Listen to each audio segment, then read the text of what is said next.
Welcome back, everybody. Thank you so much for tuning in. Let's go ahead and jump straight into it. So as you can tell from the title of this video, we're going to talk about an update to our debt here in May of 2021. But before that, I want to mention that I made a previous video discussing our 2020 debt, how we were close to $100,000 in debt.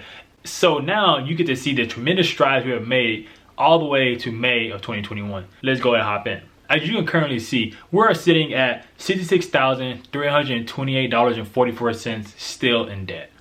So as I just mentioned before, we made this previous video discussing all the types of debt that we had back in 2020, which was credit cards, car loans, and student loans, right? And the variations of those types. So now we've broken down all the hard work that we've done these past few months. We've broken those down to just 3 debts. We have my student loans, my wife's student loans, and essentially me and my wife's car. I have a car paid off already, but this car is in both me and my wife's name. So we have that car to pay off, right? So let's go ahead and check it out. Let's see how much of each one of these we have currently.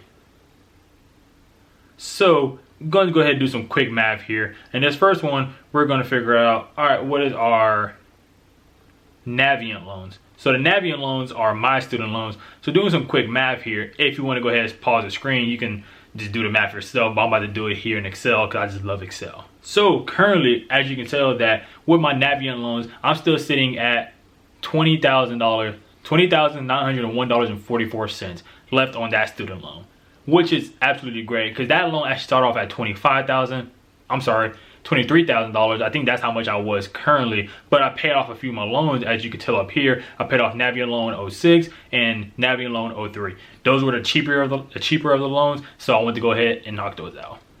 Right now, let's do the same thing and let's figure out, all right, how much of a debt do we have left for the Nelnet loans?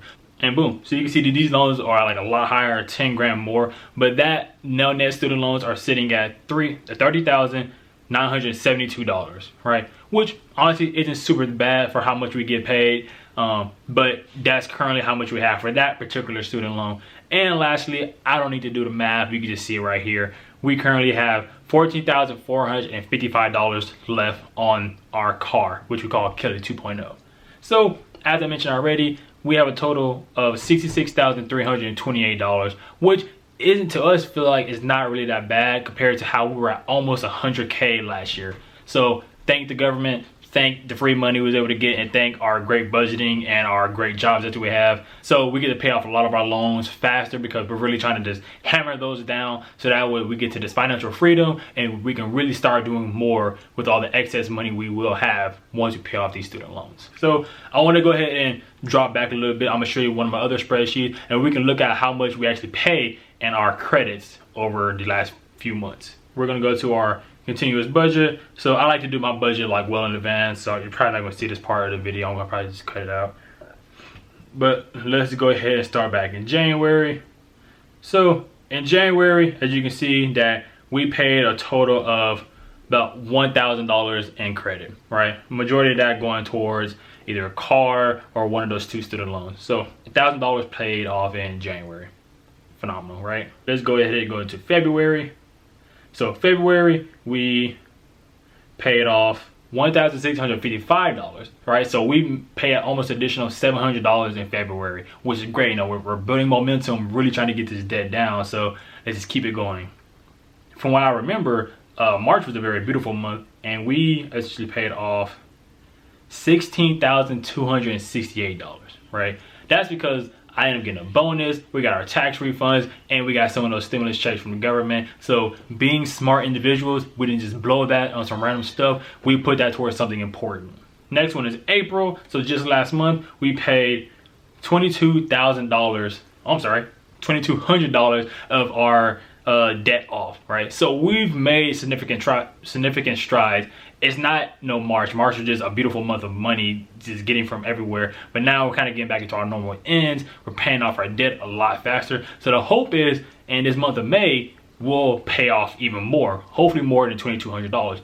But let's just see how much we currently have paid off in May. So as in the month of May, it's only about halfway over, and you can see that we paid off about $1,800, almost $1,900 worth of our debt. So we're just a couple $100s away from paying off basically $2,200 that we paid off last month. So if we can somehow, you know, maneuver our money around, or from our side hustles we can get up to $300 to pay off, then we'll hit about even to how much we paid off in April.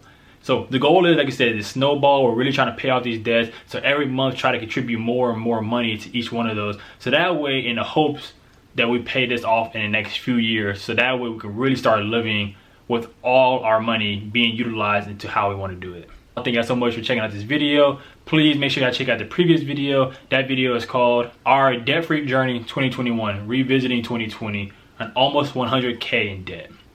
Please make sure you check out some of the affiliate links that I have below. And if you really like this video, give us a thumbs up and subscribe. And if you have some type of other content you want to hear about, or if you want me to continue making videos about our debt payments, I am more than happy to do so. Just let me know. Ciao.